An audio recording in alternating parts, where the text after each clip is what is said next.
Bueno, Bueno, muchas gracias primero por la invitación a poder contar nuestra experiencia aquí y poder compartir con el resto de los colegas que están teniendo charlas espectaculares y estamos súper entusiasmados.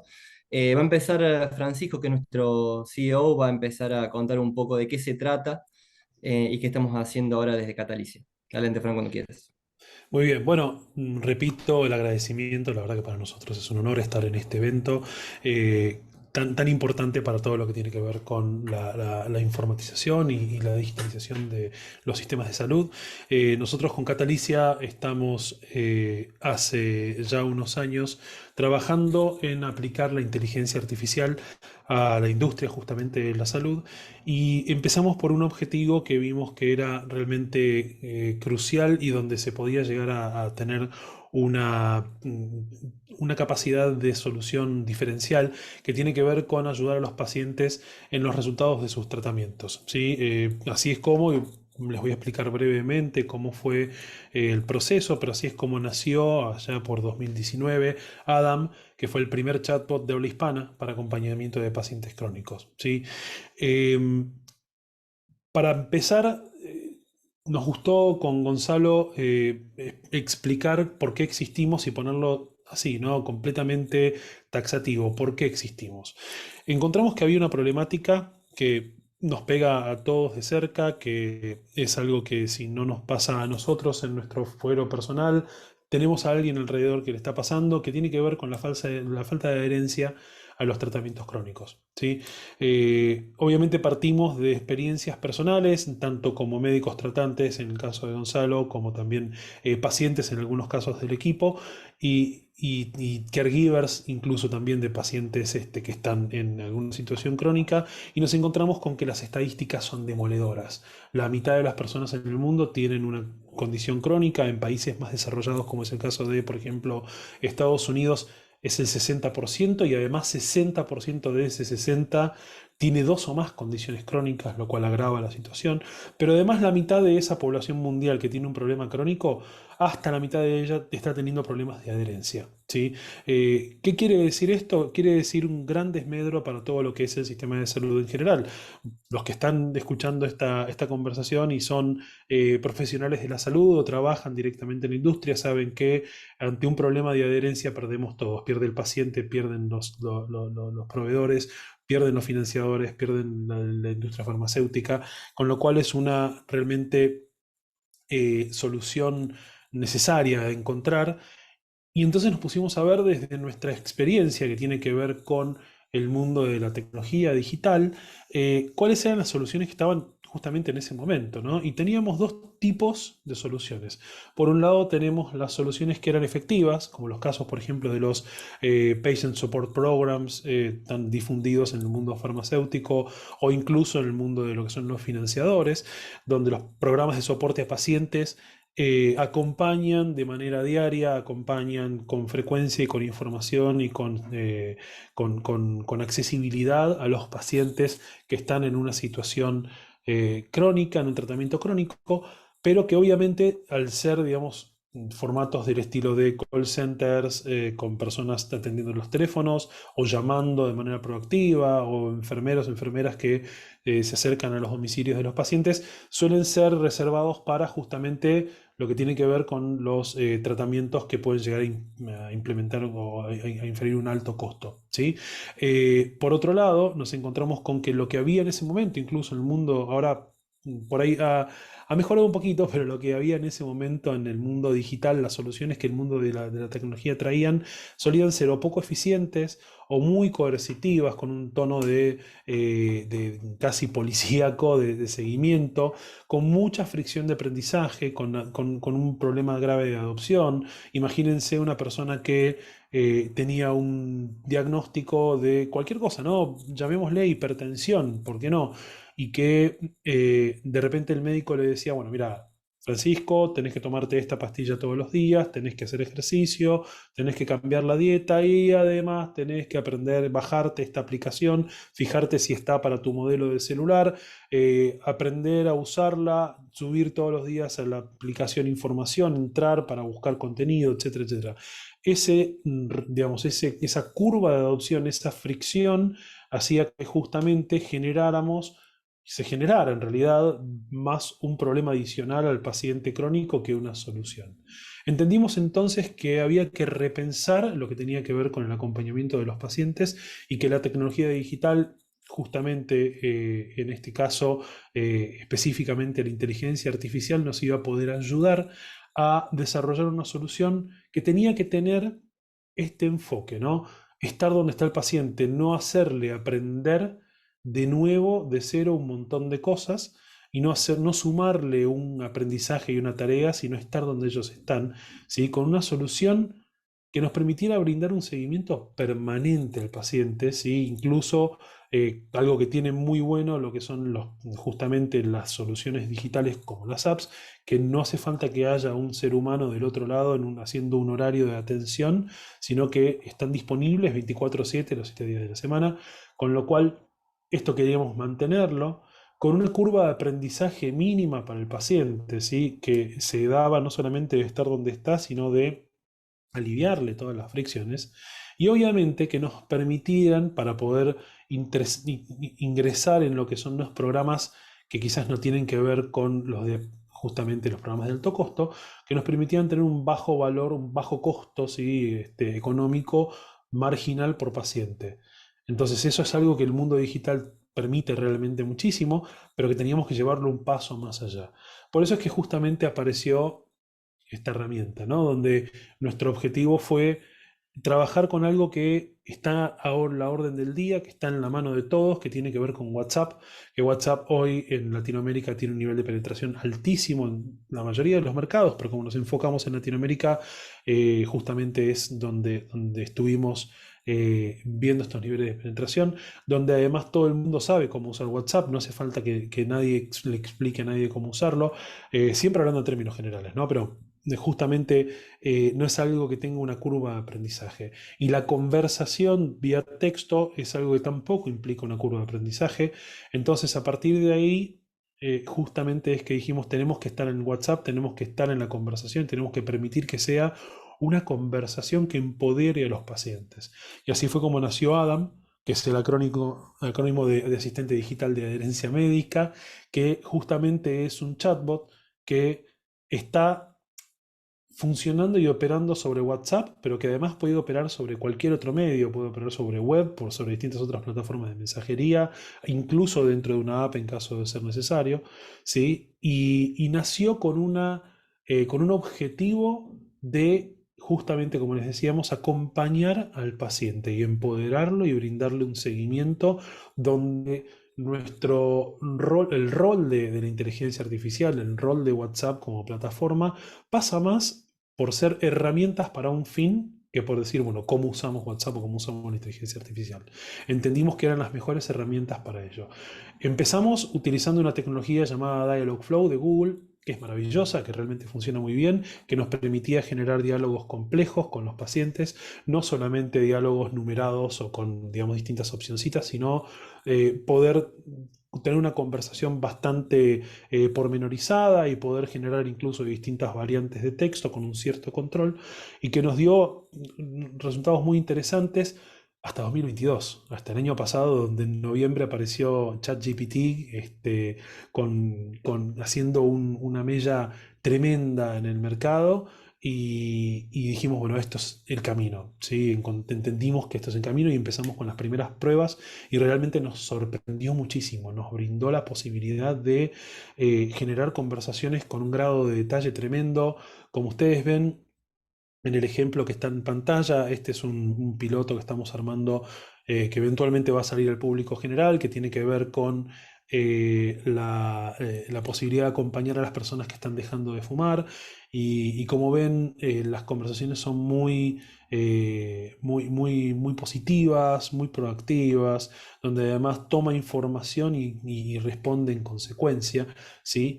Y ahí justamente pasamos, como decimos siempre, ¿no? De entrenar un modelo a domar a la bestia, porque todo lo que tiene ChatGPT como posibilidades también lo tiene como exceso, llamémoslo, ¿no?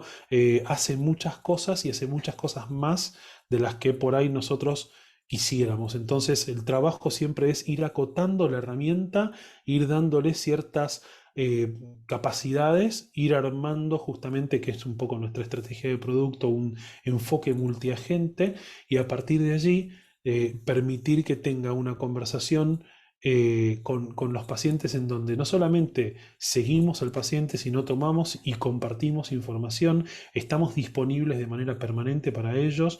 Esto de justamente ayudar al paciente en lo que es, por ejemplo, ¿no? La amnesia que sufrimos todos los que somos pacientes de algo cuando salimos del consultorio del médico, ¿no? Nos olvidamos de todo lo que el médico nos dijo a los 2 minutos de haber cruzado la puerta del consultorio. Bueno, Adam te puede responder y te puede dar toda esa información que te olvidaste y te la puede recordar en el momento en el que recordaste preguntarlo, ¿sí? Y hacia el futuro, justamente, otra cosa que tenemos en movimiento tiene que ver con incorporación de nuevas funcionalidades. Ya tiene funcionalidades que son realmente fantásticas, como por ejemplo la detección de distintas variables de las conversaciones con la con el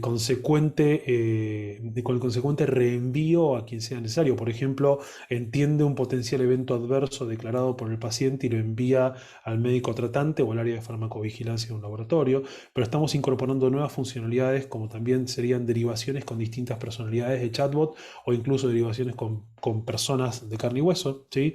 Estamos incorporando la multimodalidad eventualmente en el mediano o largo plazo, donde no solamente vamos a tener la posibilidad de dialogar con imágenes, con audios, etcétera, sino también que el propio chatbot pueda transformarse en un agente de voz y uno pueda tener una conversación telefónica, ¿sí? Y además de eso, estamos con las perspectivas de desarrollar AM como una plataforma multiasistencia. No solamente el paciente tenga la posibilidad de ser acompañado por Adam, sino también el profesional tratante y las distintas empresas involucradas en estos programas. Hoy estamos, como les contaba, con un proyecto realmente muy interesante que Gonzalo nos va a dar un poco más de detalle, donde estamos aplicándolo en un área que ha sido realmente sorprendente y que justamente nos permite mostrar un poco toda la capacidad y la potencia de Adam. De nuevo, ¿no?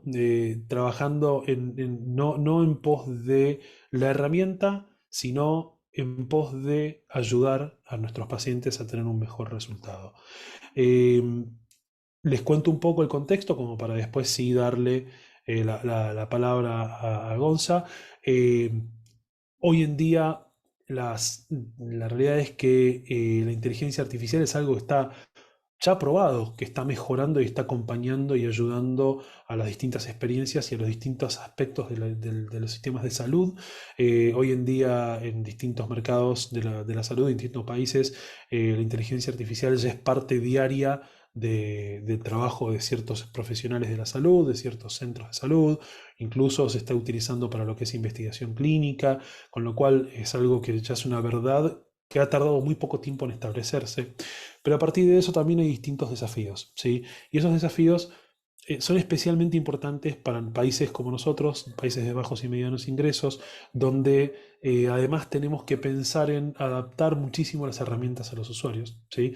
Con lo cual es un doble desafío no solamente implementar la inteligencia artificial, sino también poder adaptarla para los distintos recursos y capacidades que tenemos.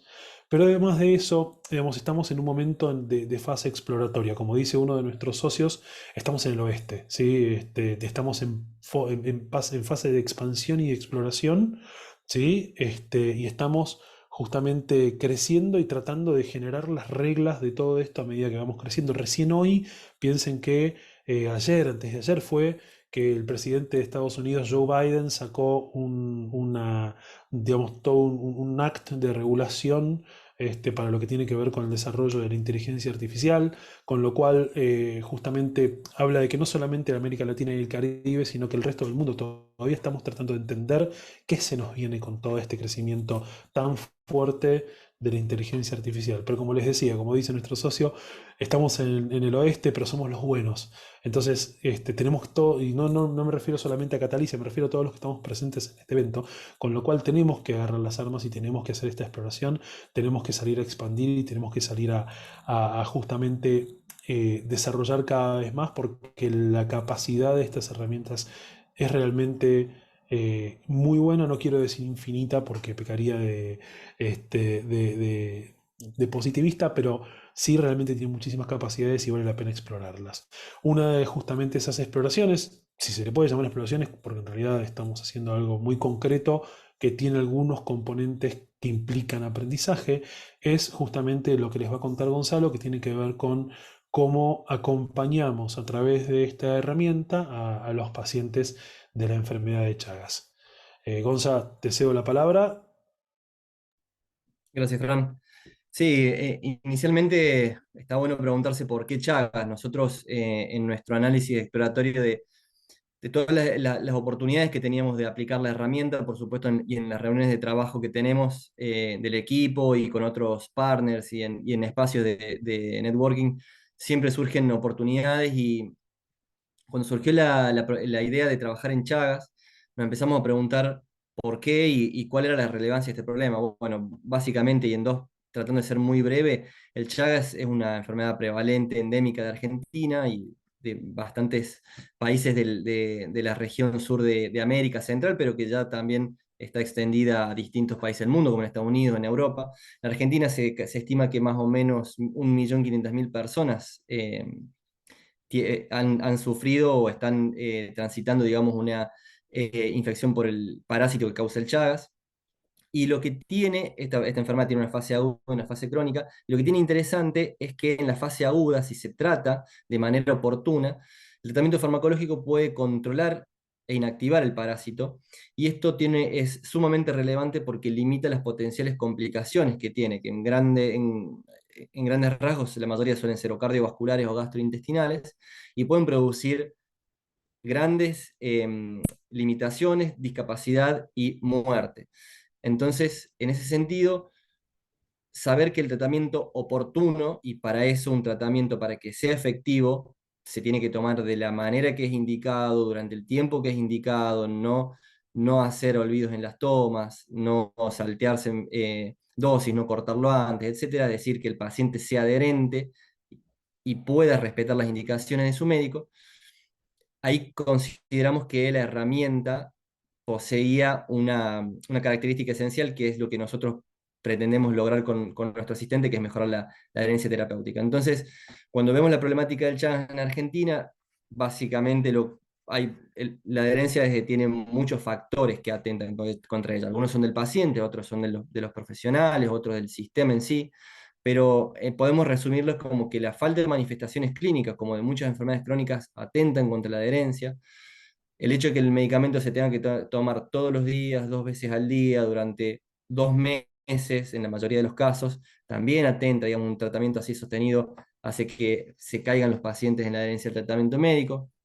Y después características propias del sistema de salud, como las barreras que pueden haber al acceso, sean geográficas, sean de accesibilidad, la fragmentación del sistema sanitario. Eh, Todo eso, bueno, como decimos, atenta contra el tratamiento y además, esto tenemos que sumarle que la medicación para el Chagas tiene una tasa relativamente alta de efectos adversos, que la mayoría son leves, pero que deben monitorearse y que deben seguirse regularmente. La próxima, por favor. Entonces, en este sentido y en este carácter exploratorio, nos asociamos con la Fundación Mongeborn y posteriormente hicimos un convenio ya con el gobierno de la Ciudad de Buenos Aires a través del Ministerio de Salud siguiente y comenzamos a trabajar. Bueno, la Fundación tiene mucha experiencia trabajando en Chagas, hace años que vienen haciendo aportes de diversa índole y estos mapas son tomadas de uno de los últimos trabajos que tienen, que es muy interesante, donde hacen un análisis de la prevalencia eh, de Chagas en todo el país y en el mapa en negro se ven la distancia promedio que tienen al centro de salud las personas analizadas en este estudio. Entonces, con una fundación que tiene un historial largo y con mucho contenido generado y con muchas propuestas generadas para Chagas, creíamos que era el partner, el socio ideal para poder abordar esto. Nos sentamos, hicimos un análisis de prevalencia, de accesibilidad al sistema, de la factibilidad de implementación en distintas regiones.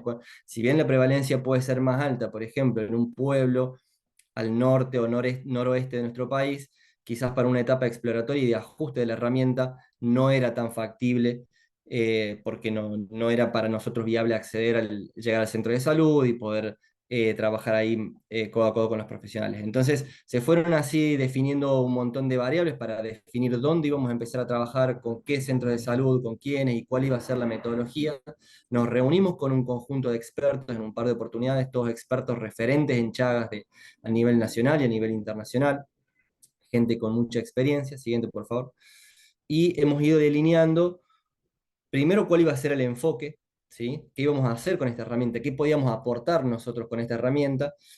Y nosotros lo que decimos básicamente, y lo que ya iba comentando Francisco, es que hay dos factores que queremos ayudar a cortar la brecha que hay entre los pacientes y el sistema, que tienen que ver con el alcance en términos geográficos, en términos de accesibilidad por parte de los pacientes al sistema de salud, y el tiempo, que se incluye también en esa variable y que incluye el tiempo del médico para repetir indicaciones, para que el paciente pueda volver a la consulta, sacarse dudas, y el tiempo de los pacientes para ir al centro de salud, para resolver consultas que a veces pueden ser resueltas muy rápidamente con nuestra herramienta.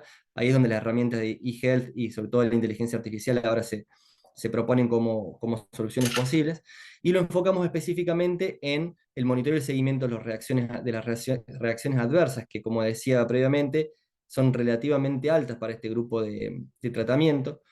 Brindar también herramientas de apoyo emocional y consejería a los pacientes y mensajes de apoyo para que sigan tomando la medicación, mensaje de educación y empoderamiento, y como objetivo final la adherencia al tratamiento, es decir, que nuestra herramienta sea un motor de cambio y que logre quebrar esa inercia y la cantidad de pacientes que se caen y no completan el tratamiento y, como decía, pueden avanzar con las complicaciones. Y la ventaja que tiene esta herramienta es que, según distintos estudios, digamos, los pacientes tienen mayor predisposición a comentar ciertas cosas con una herramienta digital o con un chatbot, sobre todo si tiene características, entre comillas, más humanizadas de diálogo, porque primero los consideran menos críticos, hay un balance en el equilibrio relacional para el intercambio de información, que a veces con el médico hay un desbalance fuerte y eso los hace inhibirse a la hora de comentar ciertas cosas, y sobre todo se describe como que la paciencia puede ser infinita para repetir o para repreguntar la información cuantas veces sea necesario. Entonces, siguiente por favor. Así surge Salvi con todo este proceso de búsqueda, de diálogo, de ver cuál iba a ser la mejor metodología y dónde iba a ser el lugar donde podíamos tener un impacto para luego poder escalarlo. Surge como el asistente virtual para personas que tienen indicación de tratamiento farmacológico para Chagas agudo. Siguiente. ¿Y qué es Salvi básicamente? Y en base a lo que venimos hablando, es un chatbot que utiliza inteligencia artificial y que toma su nombre en honor a Salvador Massa, que es uno de los padres y pioneros y grandes eh, médicos que han estudiado esta patología y que han generado un montón de avances en ella desde el principio. Y la finalidad es acompañar a los pacientes en tratamiento, ¿no es cierto? Como decía, que tienen indicación de tratamiento farmacológico en la fase aguda o en la fase crónica reagudizada, digamos, pero eso es una cuestión más específica. Se utiliza vía WhatsApp, como decíamos, porque es lo que, como mencionaba Francisco, es la que tiene más penetración en nuestro mercado, y utiliza un lenguaje amigable, coloquial, y entiende distintas jergas y modismos, y lo hemos probado también en distintos lenguajes, pero por ahora es una etapa que estamos exploratoria y no estamos lanzándola al público, pero la idea es, por supuesto, que no sea una barrera. Siguiente, por favor. Bien, ¿cómo funciona? Perdón, Gonza, antes Sí. que sigas, hay una pregunta que Ujú. es sobre la revisión de la conversación. Si el paciente quiere volver a revisar la conversación con el asistente virtual, si esta se guarda y cuánto tiempo. Me pareció muy pertinente la pregunta, por eso te interrumpí Bien. un segundo para contestarla. Ujú. Básicamente, Adriana, te cuento. es una historia, es una conversación de WhatsApp. Entonces, mientras el paciente conserve la conversación en su WhatsApp, la va a tener disponible todo lo que necesite. O sea, podés hacer con Adam, con Salvi en este caso, que es esta versión de Adam para Chagas, podés manejarlo como cualquier conversación de WhatsApp que tengas, con lo cual, si de repente querés guardar un mensaje o ir a buscar algún mensaje en particular, o algún contenido que te haya llegado, o algún consejo, o lo que sea, va a estar todo disponible en tu historial. Bien, gracias, Fran. ¿Cómo funciona, Sally? Básicamente, vamos a ver después el proceso del onboarding muy brevemente, pero lo que una vez que ya está en contacto con el paciente, primero detecta el tratamiento que tiene indicado. En Chagas hay básicamente dos esquemas generales. Hay otros que están aprobados para ciertos subgrupos y otros que están en prueba, pero tenemos dos esquemas de tratamiento. Entonces, nosotros lo que hacemos es orientar al sistema para ver qué tratamiento está siguiendo cada paciente y cada cuánto tiene que tomar, por lo tanto, la medicación y cuál es el tiempo de duración, a menos que se indique o se especifique otra cosa. Se configura entonces el sistema para darle recordatorios de la toma de medicación en los momentos adecuados para cada tipo de tratamiento y va recibiendo la interacción como input, digamos, del paciente si toma la medicación de forma efectiva. El paciente puede escribir de manera espontánea o puede recibir recordatorios, digamos, de Salvi que va interactuando y va midiendo esta interacción y va recibiendo y reportando los posibles efectos adversos que el paciente presente durante su tratamiento. Siguiente, por favor. Ya lo vamos a ver con algunos ejemplos después más específicos.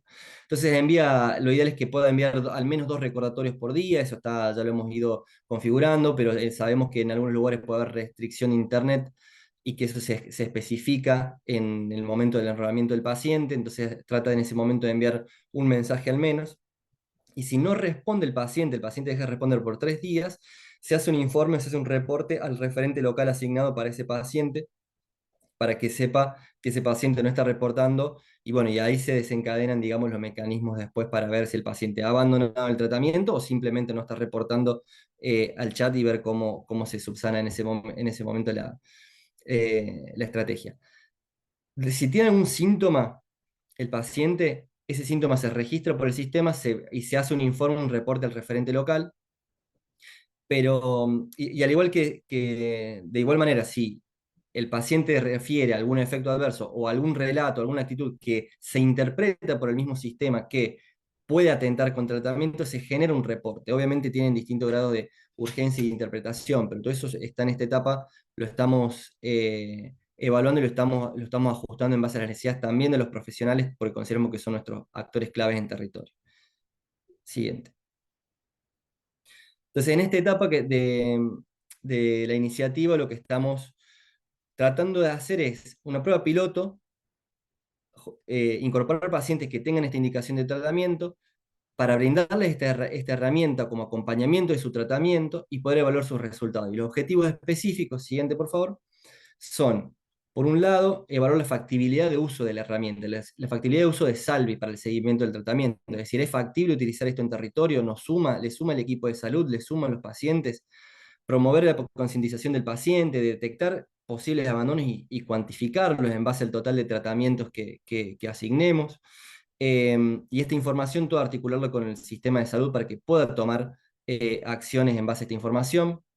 Obviamente queremos que se completen la mayor cantidad de tratamientos posibles, que se identifiquen los efectos adversos, y esto es un elemento clave y sensible donde tenemos puesto mucha de nuestra estrategia, y el motor interno de Salvi de multiagente, como decía Francisco, tiene gran foco puesto en esta detección de efectos adversos y el registro para informarle a los profesionales de salud.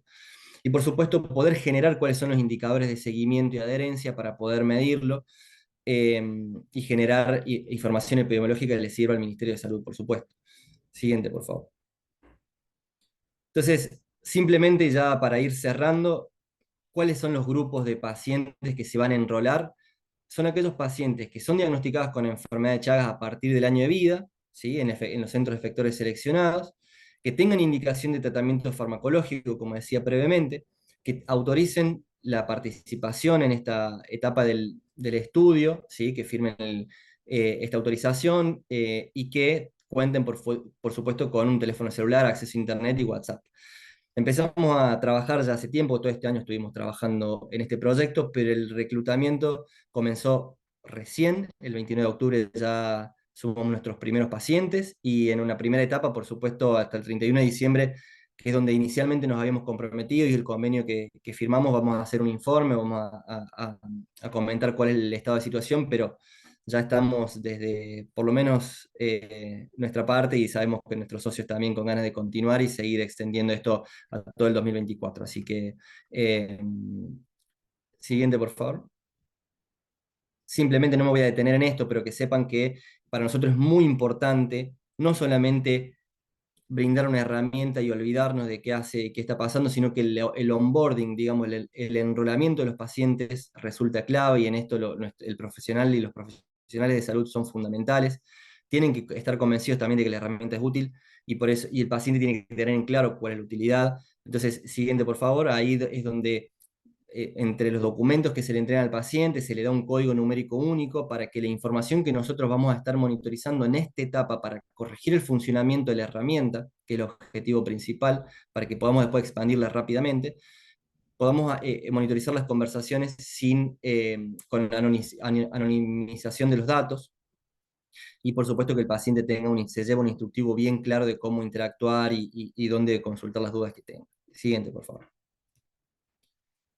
Bueno, algunos ejemplos simplemente ya también para ir finalizando. Como decía, esto ya está en funcionamiento, está en constante evolución y ya tenemos nuestros primeros pacientes enrolados y con miras ya de empezar a pensar en las herramientas futuras que mencionaba Francisco y cuáles son las otras modalidades que podemos sumar para optimizar la experiencia de los pacientes y la utilidad de la herramienta. Pero como ven, detecta efectos adversos, puede informar al paciente si él le pregunta cuáles son los efectos adversos de la medicación, entiende lenguaje coloquial y si uno le dice que se le parte la bocha, entiende que le tiene dolor de cabeza, que tiene cefalea y lo registra como un evento adverso.